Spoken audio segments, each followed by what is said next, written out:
Vice President Sara Duterte, tuluyan ng inilaglag ni Gina Acosta.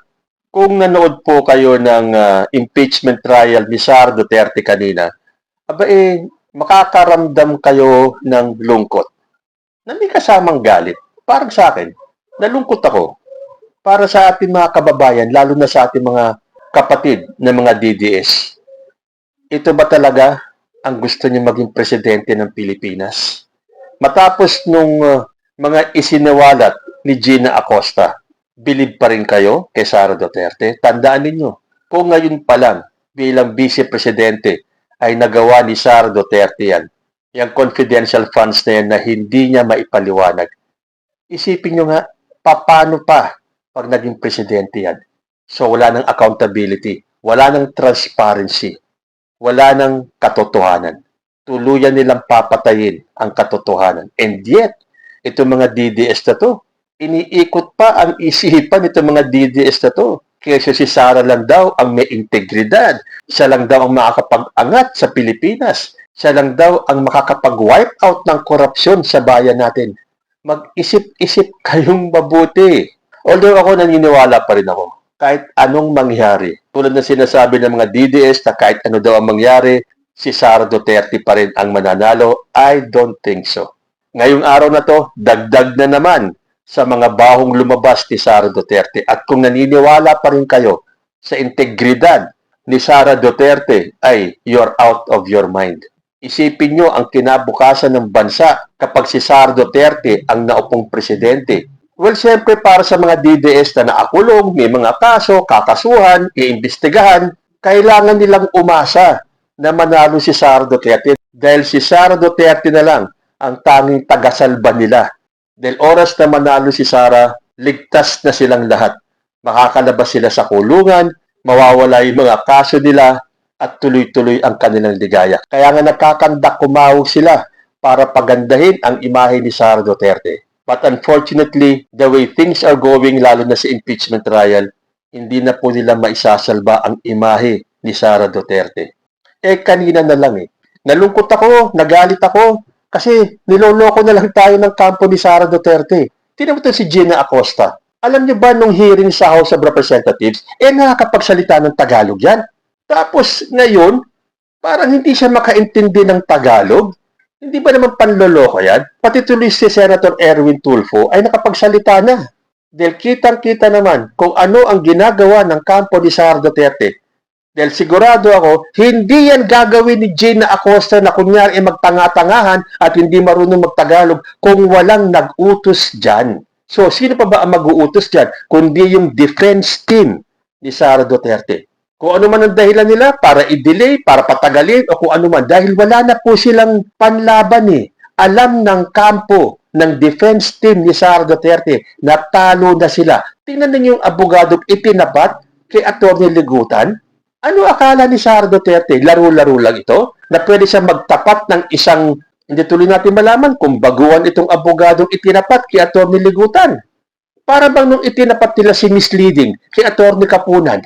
Tapos ito ang itatapat ninyo? Kung di ba naman nilalaro lang ni Sara Duterte? Di ba naman ipinagmalaki ng kampo ni Sara Duterte na yung kanilang mga abogado galing sa isang reputable na law firm? Na para bang nung una nung ini-introduce nila yung line-up ng abogado ni Sara, dapat manginig kayo. Dahil ito mga batikan, mga abogado. Mga batikan, ito ba? Well, maliban dito kay Atty. Sheila Sison, na okay sana para sa akin Dahil mukhang magaling naman, mukhang matalino naman. Pero sabi ko sa inyo, kapag naging abogado ka ni Sara Duterte, nalulusaw ang utak mo Mantakin mo, magsinungaling, na hindi daw yun ang ibig sabihin ni misleading, pero tapos na po yung issue na yun Ang pinupunto ko lang, ito bang mga abogadong to ang hinahaharap ninyo sa prosecution team o hindi kayo nagsiseryoso? Dahil kung talagang seryoso kayo dito sa impeachment trial, itapatan nyo naman yung galing nila Atty. Kapunan, ni Atty. Ligutan, nila Jinky Luistro, nila Chel Jokno. Ang nangyayari, kahit na sino na lang nililibing tuloy sila ng buhay nitong mga prosecution lawyers na to. Tapos dito pa, kay Gina Acosta, palalabasin na hindi siya marunong magtagalog o nakakaintindi ng Tagalog, kailangan pa yata ng interpreter o kailangan may translator Pero nung siya ang sumalak sa House of Representatives, diretso naman siya magtagalog kahit na alam mo meron Visayan accent, pero nakakapagsalita at nakakaintindi ng Tagalog. Then suddenly ngayon, hindi na siya makaintindi ng Tagalog. Kundi ba namang kalokohan ang ginagawa ng defense team ng kampo ni Sara Duterte sa ating mga Pilipino. At kanina hinahanap ko si Amy Marcos eh. Gusto kong magsalita siya eh. Gusto ko sanang tanungin niya si Gina Acosta. Dahil tatandaan nyo nung isang araw na nakalimutan ko po kung sino yung ini-interrogate niya eh, na pinagpipilitan ni Amy Marcos na ang may kasalanan nito or gusto niyang ipinpoint or gusto niyang ilaglag si Fajarda at si Acosta na silang mga Special Disbursement Officer o yung SDO na wala daw kinalaman si Sara Duterte dahil hindi naman daw si Sara ang payee. Hindi ba't pinagpilitan niya yun at pinagalitan pa niya yung witness na inaaway daw siya? Pangiti-ngiti pa si Amy Marcos, yung style niya na kunyari, nonchalant siya, na kunyari clueless siya. Pero ang tinutumbok niya, ilaglag si Acosta para palabasin na ang may kasalanan ng lahat na yan ay si Acosta. Na walang nag-utos sa kanya, na ginawa niya yan, nagdesisyon siya ng sarili niya. O ngayon, nagsalita si Acosta na yan ay utos ni Sara Duterte. Bakit hindi tumayo si Amy Marcos para tanungin niya si Gina Acosta? O di ba? Lahat kasama sa script nila. Una, gustong ilaglag ni Amy Marcos si Acosta para palabasin na nagdesisyon ng sarili niya si Acosta. Dahil nililigtas ni Amy Marcos si Sara Duterte. Paano kaya ngayon? Ano kaya ang magiging statement ni Amy Marcos para maisalba niya si Sara Duterte? Dahil dito sa statement ni Gina Acosta, wala na talagang kawala si Sara Duterte. Ito naman mga DDS, siyempre, gusto pa rin ipagtanggol si Sara. Alangan naman daw si Bongbong Marcos ang mag-utos kay Gina Acosta. So siyempre, bilang head ng agency, si Sara Duterte ang talagang maglalabas ng kautusan. Pero wag po niyong kakalimutan, lalo ng mga DDS sinunod ni Gina Acosta ang utos ni Sara Duterte na ibigay kay Colonel La Chica yung buong 125 million pesos. Si La Chica na security officer ni Vice President Sara Duterte, kahit na wala po itong papel dyan sa confidential funds, ibig sabihin, walang powers itong si La Chica para gastusin kung saan man ginastos yung confidential funds na yon. At kaya hindi makapalag si Gina Acosta kahit na alam niyang hindi dapat ibigay kay La Chica yung 125 million ay dahil inutos ni Sara Duterte. Na kahit alam ni Sara Duterte na hindi kasali sa kwento si La Chica dahil wala siyang karapatan ibigay kay La Chica yung pera, inutos niya kay Gina Acosta. Pero alam nyo hindi ko po dinadown si Gina Acosta. Pero habang pinanonood ko siya, para bang ang naisip ko kay Gina is someone na oo na lang ng oo, susunod na lang ng susunod without questioning. Sa bagay, makakapag-question ba naman tong si Gina Acosta kay Sara Duterte? Siyempre hindi.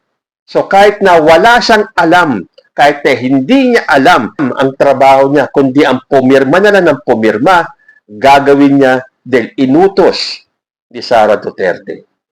Dahil nga ba, nasabi tuloy ni Atty. Ligutan na you cannot dare question the Vice President's instruction. At kaya ang mga katulad ni Gina Acosta ang nilagay sa posisyon na yan dahil alam ni Sara Duterte na lahat ng ipag-uutos niya ay gagawin ng isang Gina Acosta. So para sa akin, itong nangyari kanina, dagdag na naman sa mga ebidensya na tayo ay pinaglululoko ni Sara Duterte. At kayong mga DDS supporters, naniniwala na si Sara Duterte pa rin ang magiging presidente sa 2028? I don't think so. Dahil kahit na lahat ng simbahan sa Pilipinas puntahan ni Sara Duterte at magpa-photo op siya para lang ipakita sa kanya mga supporters na siya ay God-fearing, hindi na po maaalis sa isipan ng taong bayan na si Sara Duterte ang presidente ng impyerno. At kung nagawa niya yung nakawan ang Pilipinas nang siya ay Vice President pa lang, paano pa kaya pag Presidente na siya? Kayo po, ano ang masasabi ninyo? Comment lang po down below and I will see you in my next video. Diyos ti Agmina.